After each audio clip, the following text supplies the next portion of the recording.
요즘은 겨울철이지만 날씨가 따뜻해져서요, 다행이다 이렇게 생각할 수도 있는데, 이 정도 추세로 온도가 오른 가운데 여름철이 되면 어떻게 될 건가, 그런 걱정이 앞섭니다. 추운 겨울에 여름 걱정할 필요는 없지만 요즘은 겨울에도 비가 내립니다. 과거 호주 글로벌 카본 프로젝트 연구원에서 이런 결과를 낸 적이 있습니다. 지구의 온난화로 가뭄인 지역이 자꾸만 늘어가고, 그 가뭄으로 살림에 어떤 그 스트레스가 가해져서 이산화탄소를 흡수하는 그러한 능력이 자꾸만 떨어진다는 겁니다. 어느 정도 떨어지냐면, 가뭄이 길어지면 한 20% 정도 감소한다는 겁니다. 그래서 지구 온난화를 더욱더 가중시킨다는 거죠. 1년에 사막화되는 땅 면적은 전 세계적으로 600만 헥타르, 여의도 면적의 7,000배가 훨씬 넘는 그러한 면적이 사막화되어 가고 있다고 합니다. 그래서 매년 약 1,000만 명 이상이 경작지를 잃어가고 있다고 합니다. 중국의 사막화가 심각해서 전체 땅의 30%가 사막이 되었다고 합니다. 이런 어떤 여러 가지 문제로 인해서 작물이 재배되지 않고 곡물 수확이 줄어드는데, 이로 인해 나타나는 문제가 에그플레이션이라고 하는데, 곡물 가격이 급상승하게 된다는 거죠. 그래서 전체적으로 이제 가격이 오르게 된다는 겁니다. 몇 년 전에 미국에 150년 만에 온 대가뭄으로 옥수수 수확량이 줄어들었고, 그래서 전 세계 곡물 시장에 큰 충격을 준 적이 있습니다. 근데 이제 문제는 뭐냐면, 이렇게 지구 온난화의 영향으로 가뭄이 발생하게 되고, 가뭄이 원인이 되어서 또 더욱더 지구 온난화를 촉진시키게 된다는 겁니다. 악순환이 발생하게 된다는 거죠. 그래서 앞으로 섭씨 4도까지 상승할 경우, 지금보다 4도가 더 오르면 엄청난 재앙이 닥칠 수 있다, 그렇게 경고하고 있습니다. 우리 주님이 말세에 대한 현상을 말씀하셨는데, 마태복음서에 보면 이렇게 기록하고 있습니다. 24장 6절에서 8절 말씀입니다. 같이 한번 읽겠습니다. 난리와 난리 소문을 듣겠으나 너희는 삼가 두려워하지 말라. 이런 일이 있어야 하되 아직 끝은 아니니라. 민족이 민족을, 나라가 나라를 대적하여 일어나겠고 곳곳에 기근과 지진이 있으리니 이 모든 것은 재난의 시작이니라. 아멘. 성경 곳곳에 이 비슷한 말씀들이 많이 나옵니다. 성도 여러분, 하나님은 말세를 사는 성도를 향해서 말세의 징조에 대해서 말씀하고 있어요. 이거는 시대에 대한 어떤 분별력이 전혀 없이 아멘, 믿습니다, 그런 우매한 믿음으로만 살지 말고 깨어 있어야 된다는 거죠. 지혜를 가져야 되고, 내가 지금 어디에 와 있는가, 영적인 눈을 뜨고 바라볼 수 있어야 된다는 겁니다. 요한계시록 2장 3장에 있는 말씀을 보면 소아시아 7교회를 향한 말씀이 나오는데, 발신자의 모습이 주님의 모습이죠. 그리고 권면의 말씀도 있고 책망의 말씀도 있고 칭찬의 말씀도 있고 그렇습니다. 근데 어느 교회는 칭찬만 받기도 하고 어느 교회는 책망만 받기도 합니다. 말세의 성도의 모습도 이와 비슷하지 않을까. 칭찬받을 수 있지만 책망받을 수 있어요. 책망받는다고 하니까 무슨 거대한 심판이 임하고 그런 의미보다는 생명의 면류관을 씌워주시는 그 은혜 속에서 주님 앞에 설 사람도 있지만 연약한 모습으로 그 모습 그대로 주님 앞에 설 수도 있다는 거죠. 말세 성도로서 유념해야 할 것은 소아시아 7교회를 향해서 주님은 전부 다 빼놓지 않고 말씀하셨어요. 귀 있는 자는 성령이 교회들에게 하시는 말씀을 들을지어다. 이 말씀처럼 깨어있어 성령의 음성에 귀를 기울일 수 있어야 됩니다. 말세 성도로서 주님이 원하시는 일이 무엇인가 하는 것들을 민감하게 받아들이기 위해서 성령이 에클레시아, 하나님의 부름을 받은 우리를 향해서 말씀하실 때 그 말씀에 귀를 기울여야 된다는 거죠. 영적인 눈과 영적인 귀가 열려서 시대의 징조를 깨닫고 마태복음서 25장에 나와 있는 슬기로운 5 처녀와 같이 그렇게 항상 기름과 등불을 준비할 수 있는 성도로서 살아가실 수 있기를 예수님의 이름으로 축원합니다. 오늘 이제 본문 말씀에 보면 말세의 심각한 이상 기후로 인해서 에그플레이션 현상이 온다고 할지라도 희망을 주는 말씀이 기록되어 있습니다. 오늘 이제 8절과 9절에 있는 말씀을 보면 나와 있는데, 그 중에 9절에 있는 말씀을 보면 이 강물이 이르는 곳마다 번성하는 모든 생물이 살고 또 고기가 심히 많으리니 이 물이 흘러 들어가므로 바닷물이 되살아나겠고 이 강이 이르는 각처에 모든 것이 살 것이며 그렇게 말씀하고 있습니다. 에스겔서 47장 8절 말씀에 되살아난다, 9절 말씀에 산다, 이 말은 소성한다 그런 말입니다. 소생한다는 거죠. 큰 강물이 흘러 들어가는 곳마다 살아나는 역사가 일어나게 된다는 것입니다. 어느 정도냐면 오늘 9절에 있는 말씀을 보면 모든 생물이 살아나게 된다고, 바다의 물고기가 살아나게 된다고 말씀하고 있습니다. 그러니 이 강물이 우리 시대의 절대적인 소망이 되지 않겠습니까? 그럼 이 강물이 무엇인가 하면 바로 생명수입니다. 도대체 이 엄청난 생명수가 어디서 나왔는가? 그 근원이 중요합니다. 에그플레이션과 같은 시대에 살고 있지만 그 생명수 근원만 우리가 알면 소망이 있는 겁니다. 오늘 1절 말씀해 보니까 생명수가 예루살렘 성전 정문 제단 밑에서부터 흘러나왔다고 말씀하고 있습니다. 그 물이 나중에는 큰 강물이 되었어요. 사람이 헤엄쳐서 넘어갈 수 없는 큰 강이 되었습니다. 근데 그 강물이 이르는 곳마다 소생하게 되었다는 겁니다. 살아나게 되었다는 겁니다. 그렇습니다. 성전, 제단, 교회가 근원이 되는 거예요. 제단이 중요한 거고 교회가 세상을 회복시킬 수 있는 겁니다. 교회가 시대를 일깨울 수 있고 교회가 세상을 일으킬 수 있는 보배가 되는 줄로 믿으시기를 바랍니다. 오늘 본문에 보면 성전 문지방 밑에서 발원된 물을 통해 회복시키고 소성케 하는 능력이 어디까지 미치게 되냐면 바다까지입니다. 그래서 오늘 8절 말씀을 보면 아라바로 내려가서 바다에 이르리니 이 흘러내리는 물로 그 바다의 물이 뭐라고 말씀하고 있습니까? 되살아나리라 그렇게 말씀하고 있어요. 그럼 그 바다가 어디인가? 지리적으로 볼 때 그 바다는 사해바다밖에 없습니다. 예루살렘 성전에서 동쪽에 있는 바다는 사해바다밖에 없습니다.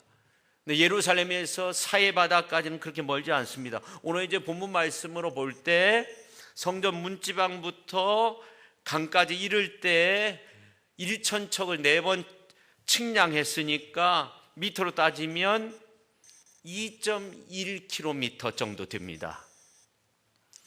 그리고 큰 강이 나타나고 그 강물이 사해로 도달하게 된 거죠. 근데 실제적으로 예루살렘에서 사해까지는 8km 정도 됩니다. 실제적인 거리가 8km라면 영적인 거리는 어느 정도일까 우리가 생각해 보면 하늘과 땅이죠. 동이 서에서 먼 것처럼 그렇게 먼 거예요. 예루살렘 성전은 생명의 장소입니다. 사해바다는 아무것도 살 수 없는 죽음의 장소입니다. 삶과 죽음은 얼마나 크게 차이가 있습니까? 거리가 문제가 아닙니다. 존재의 문제입니다. 누구도 바꿀 수 없는 근본적 죽음의 생명수가 닿으니까 소생하게 되었습니다. 다시 살게 되었습니다. 이것은 성령의 역사인 줄로 믿으시기를 바랍니다. 로마서 8장 2절에 보니까 이는 그리스도 예수 안에 있는 생명의 성령의 법이 죄와 사망의 법에서 너를 해방하였음이라 그렇게 말씀하고 있어요. 죄와 사망의 법에서 우리를 해방하는 것은 생명의 성령을 통해서 가능한 겁니다. 우리를 살리는 것은 성령을 통한 생명의 역사인 줄로 믿으시기를 바랍니다. 성경을 보면 성령을 통해서 우리 안에서 이루어지는 많은 역사들이 있는데 그 중에서 가장 중요한 역사는 성령을 통해서 그리스도의 생명이 죽을 우리에게 부어지는 겁니다. 그래서 오늘 9절 말씀처럼 다시 살아나고 또 12절에 나온 것처럼 잎이 시들지 아니하고 열매가 끊이지 아니하고 계속적으로 맺게 되는 겁니다. 그리고 12절 중반절에 있는 것처럼 새 열매를 맺게 되는 것입니다.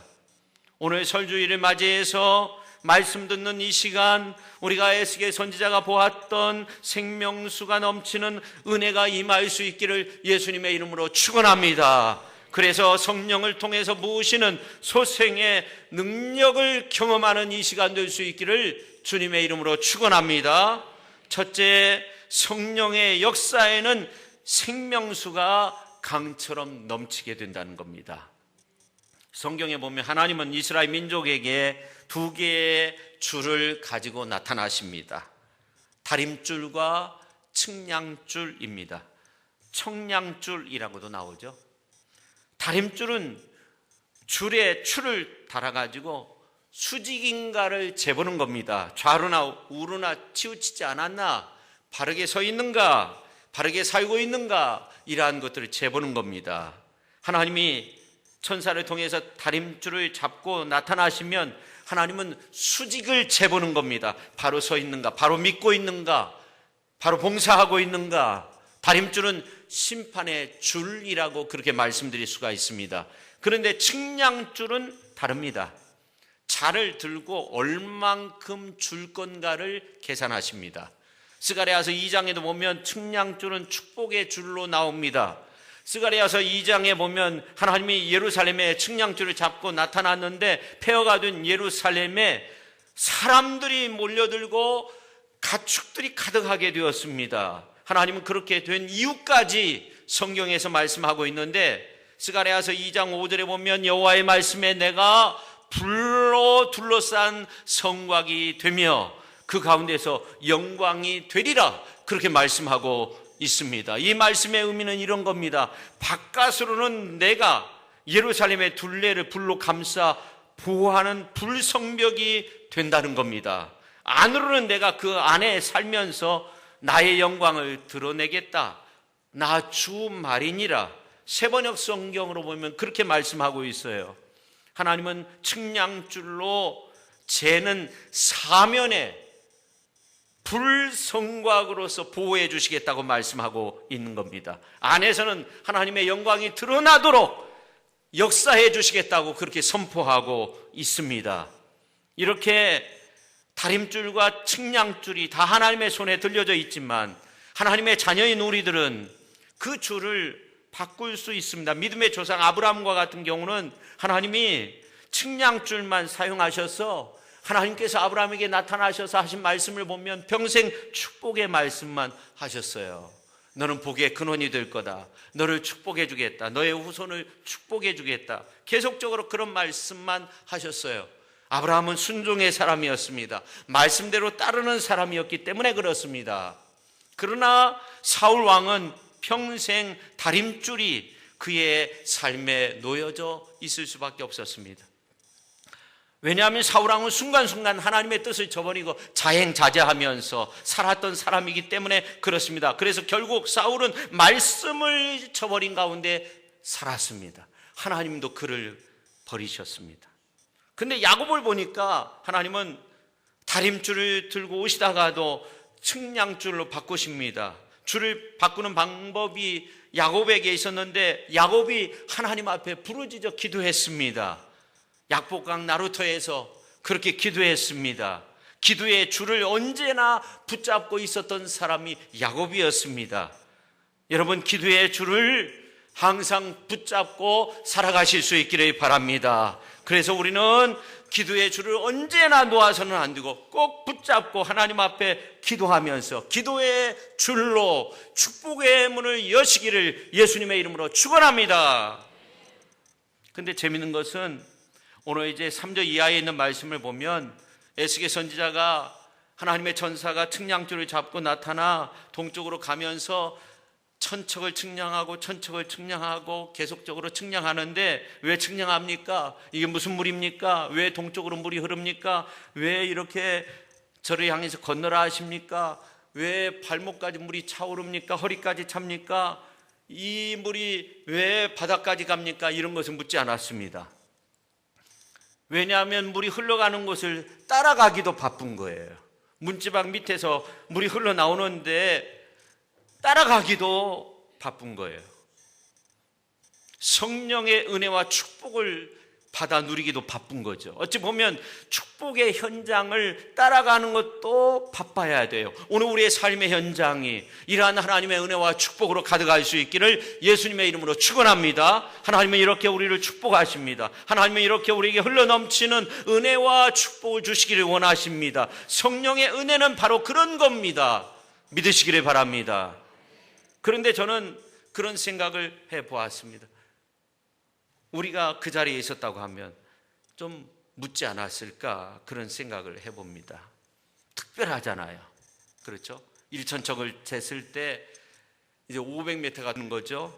발목까지 찼어요. 물이 또 재니까 이제 물이 무릎까지 찼어요.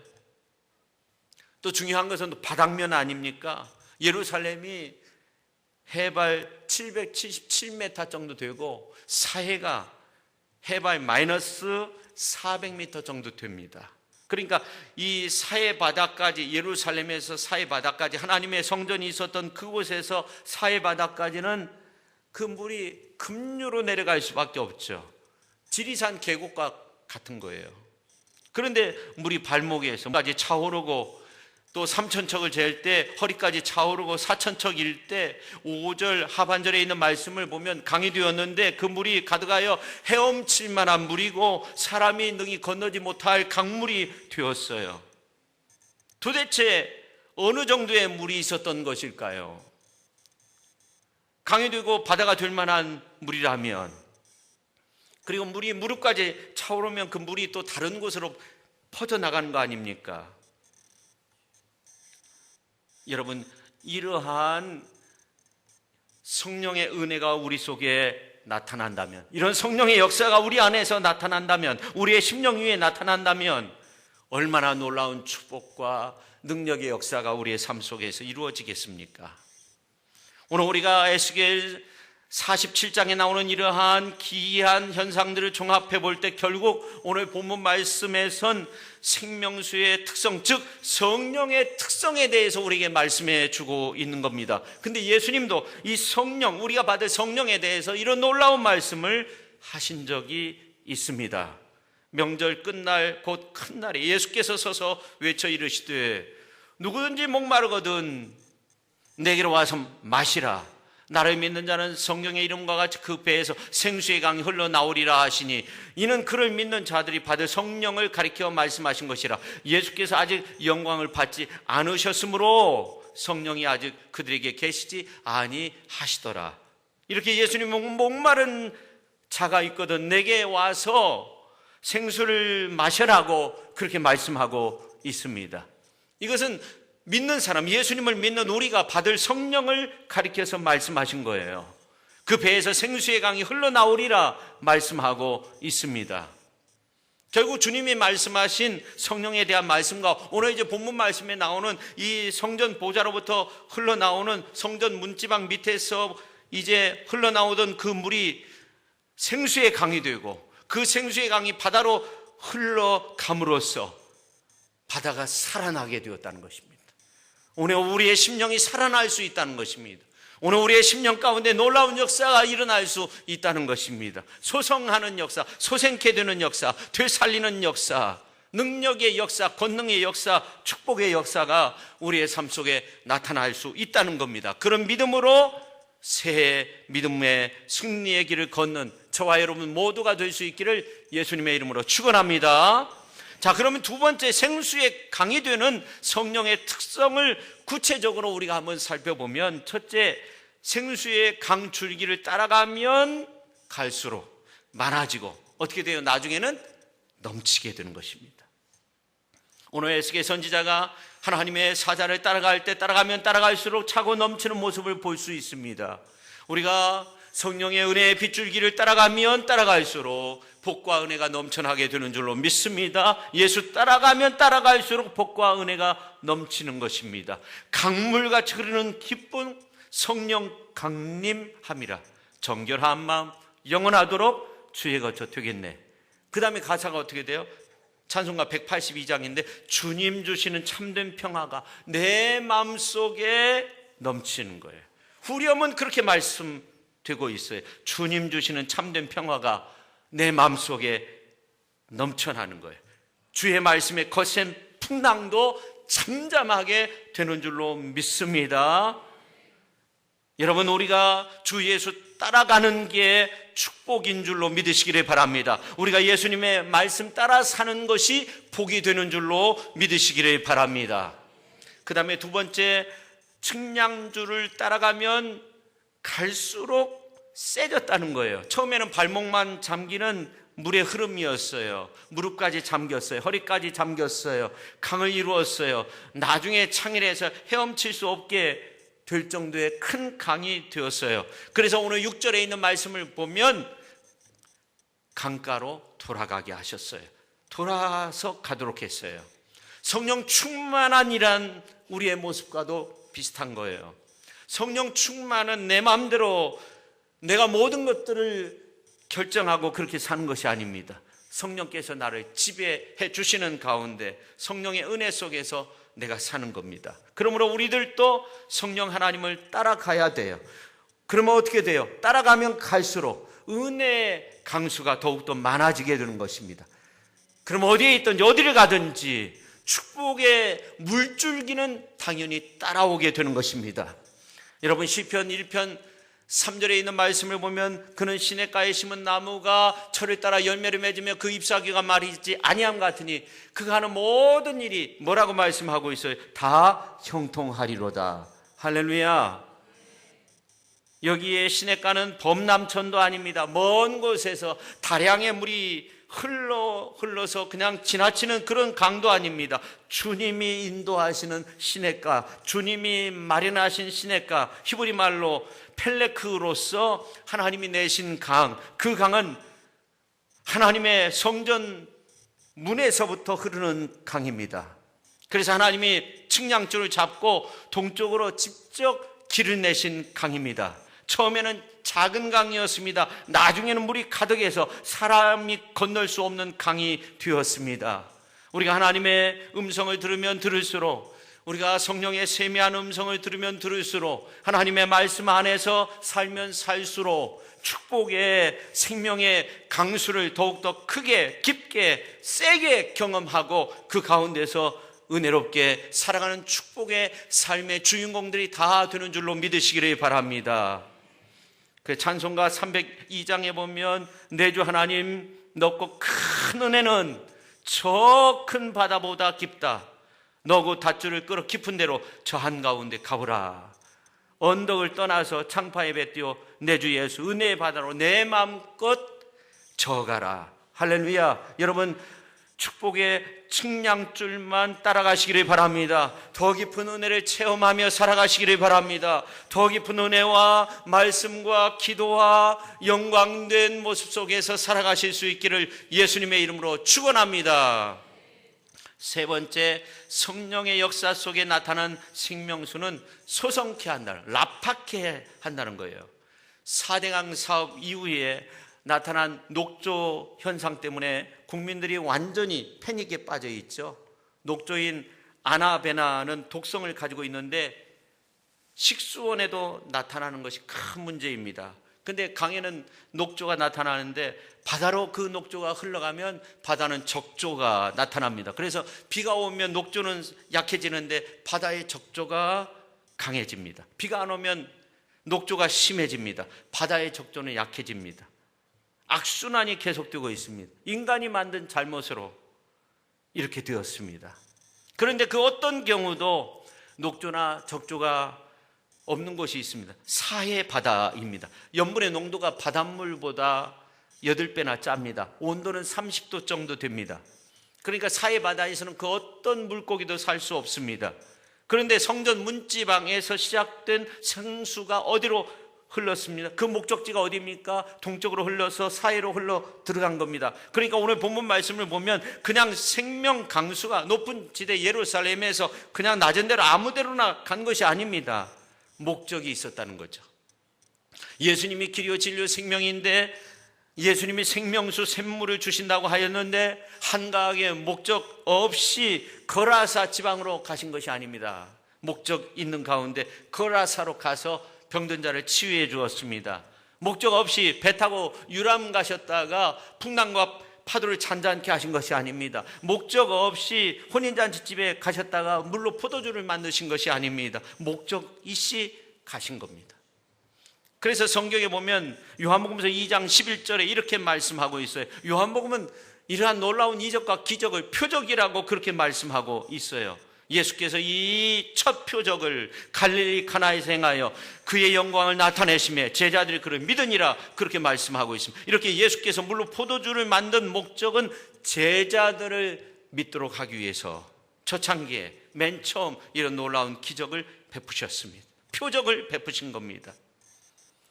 그 외에도 많은 표적을 행하셨는데 분명한 목적이 있었습니다. 그러면 오늘 본문 말씀에 나오는 생명수가 사해로 흘러 들어가게 된 그 목적이 분명히 있습니다.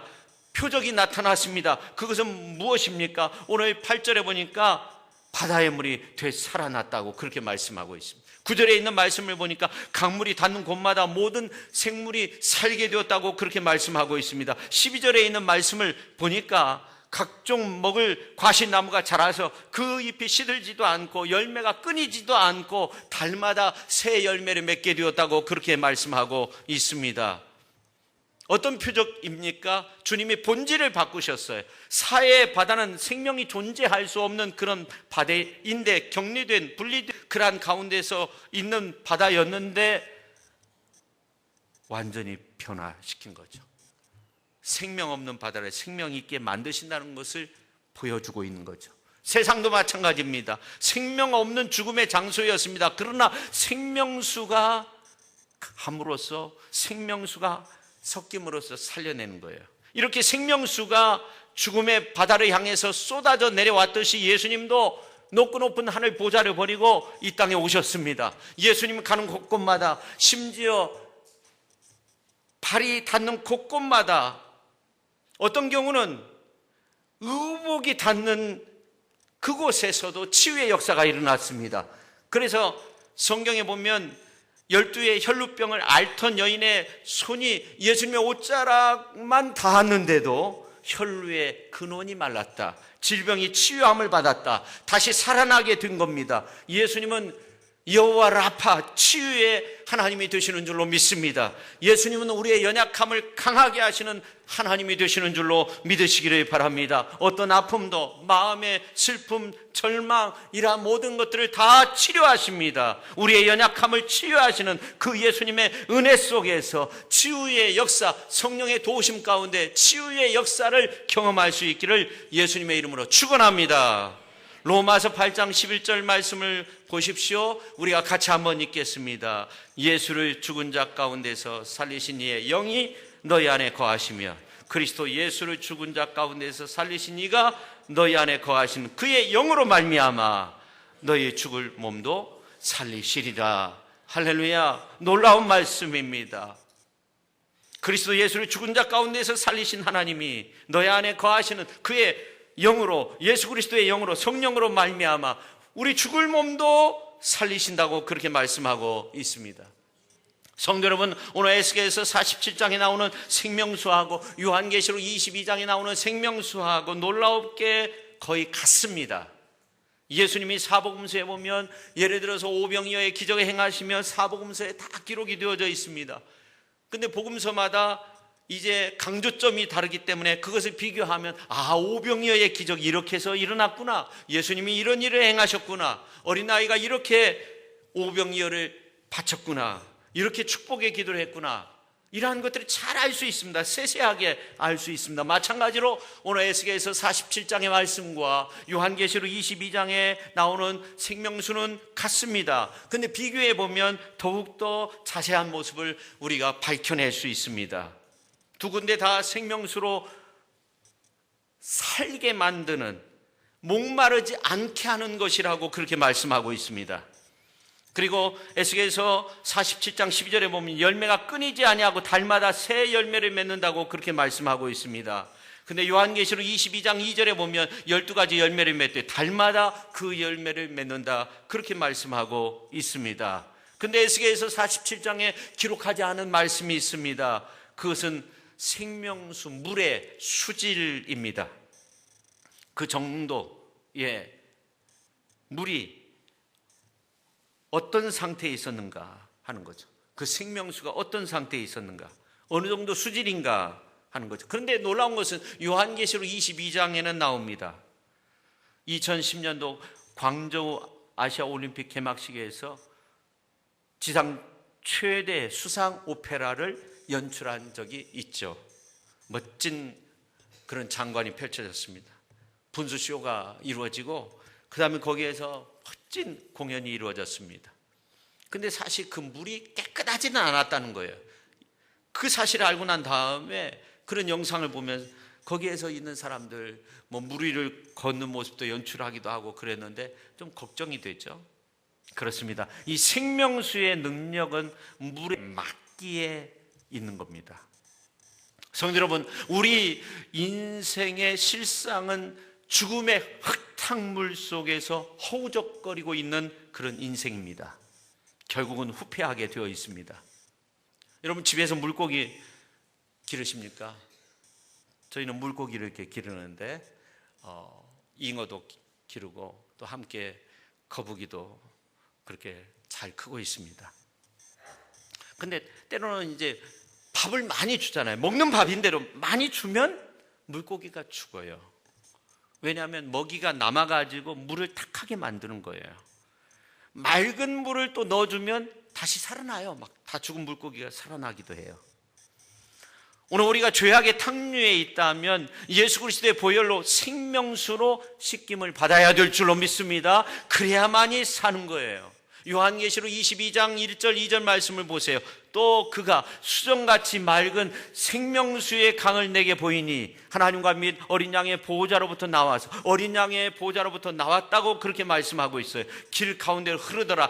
강 좌우에 생명나무가 있어 12가지 열매를 맺되 달마다 그 열매를 맺고 그 나무 잎사귀들은 만국을 치료하기 위하여 있더라, 그렇게 말씀하고 있어요.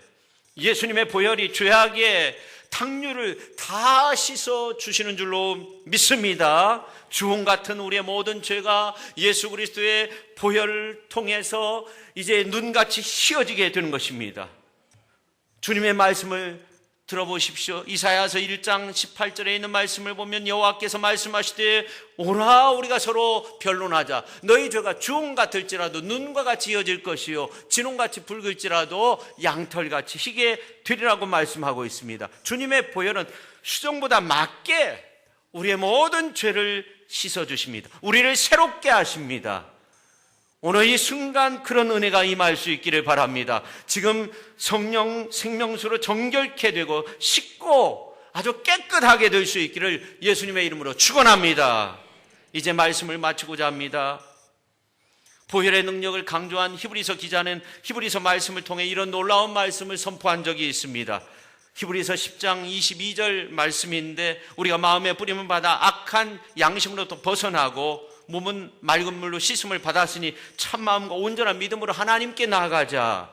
또 13장 13절에 있는 말씀을 보면 그런즉 우리도 그의 치욕을 짊어지고 영문 밖으로 그에게 나가자. 그렇게 말씀하고 있습니다. 여러분, 주의 천사가 측량줄을 잰 시작점, 그 근원이 되는 시작점이 어디일까 우리가 한번 생각해 봐야 됩니다. 그 시작점은 영문 밖 골고다 언덕입니다. 히브리서에 나와 있는 것처럼 영문 밖 골고다 언덕입니다. 맨 처음 골고다 언덕 위에 쏟은 물과 피는 얼마 되지 않았어요. 그러나 그 나중에는 성령의 능력 안에서 보혈의 강을 이룬 줄로 믿으시기를 바랍니다. 오늘 나에게까지 그 보혈의 강물이 흘러 나에게까지 들어왔어요. 그래서 내 안에서 솟아나는 생명수 샘물이 된 줄로 믿으시기를 바랍니다. 할렐루야. 측량줄로 재신 1,000척의 시작점, 거기가 영문 밖 골고다 언덕이었습니다. 조금 내려갔더니 보혈이 발목까지 찼습니다. 좀 더 내려갔더니 무릎까지 찼습니다. 더 내려갔더니 허리까지 찼습니다. 더 내려갔더니 어두운 세상을 향해 보혈의 강수가 가득하게 되었습니다. 성도 여러분, 보혈의 능력을 경험할 수 있기를 바랍니다. 보혈의 능력을 경험하기를 원하십니까? 더 크고 놀라운 생명수 마시기를 원하십니까? 발목도 아니고 무릎도 아니고 허리도 아니고 강도 아니고 바다이어야 됩니다. 충분히 잠겨야 됩니다. 헤엄치고도 남는 그 바다이어야 합니다. 그런데 여러분의 삶의 바다는 사해 바다와 같은 그런 삶의 현장일 수도 있어요. 여러분의 삶이 힘들고 어려울 수도 있어요. 특히 이러한 때 힘들고 어려울 수 있어요. 그러나 주님은 말씀하십니다. 그리스도 안에는 새로운 피조물이라는 거예요. 이전 것은 다 지나갔다는 겁니다. 새 피조물이 되었다는 겁니다. 그리스도 안에 생명의 성령의 법이 있다는 것입니다. 죄와 사망의 법에서 너를 해방시켰다고 그렇게 말씀하고 있습니다. 죄와 사망의 법에서 이제 해방되었다는 것입니다. 이제는 사해바다가 아니라는 것입니다. 생명수 강가라고 말씀하고 있어요. 생명수 강가에 여러분이 서 있다고 말씀하고 있어요. 여러분의 생명수 강가에 심겨진 나무라고 그렇게 말씀하고 있어요. 여러분을 통해서 세상이 변할 수 있어야 됩니다. 여러분을 통해서 성령의 역사가 일어날 수 있어야 됩니다. 여러분, 세상 살면서 질병으로, 물질로, 생업으로, 여러 가지 시험으로, 여러 가지 모습으로 힘들게 지내고 있습니까? 내 삶이 사해와 같습니까? 그러나 자세히 보십시오. 그곳은 강 같은 은혜가 넘쳐나는 장소입니다. 보혈의 생명 강수가 흐르는 그러한 장소입니다. 그곳은 성령의 역사가 일어나는 장소입니다. 그리스도 안에서 우리는 새 피조물 되었습니다. 성령님은 여러분의 삶의 현장이 생명수로 변하길 원하십니다. 여러분의 삶의 현장이 소생되기를 원하십니다. 여러분의 삶의 현장이 풍성한 은혜의 역사가 있기를 간절히 원하십니다. 여러분, 성령을 구하시기를 바랍니다. 생명수 주님의 성령으로 승리하시기를 바랍니다. 여러분의 삶의 현장들이 넘쳐 흐르는 귀한 역사가 나타날 수 있기를, 성령 안에서 넘쳐 흐르는 그런 놀라운 역사가 나타날 수 있기를 예수님의 이름으로 축원합니다. 기도하겠습니다. 하나님 아버지, 오늘 우리에게 생명강수로 충만케 하여 주시옵소서. 성령의 능력으로 충만케 하여 주셔서 우리의 어려운 삶의 현장들이 사해의 바다와 같은 것이 아니라 생명수 강물이 되게 하시고 넘쳐 흐르는 복과 은혜의 장소가 될 수 있도록 성령의 능력으로, 성령의 법으로 아버지 하나님이여 저희들 모든 것들이 이기며 나아갈 수 있게 하여 주시고, 성령의 능력 안에서 모든 것들이 변화되는 축복의 장소와 삶의 모습이 되게 하여 주옵소서. 예수님의 이름으로 기도하옵나이다. 아멘.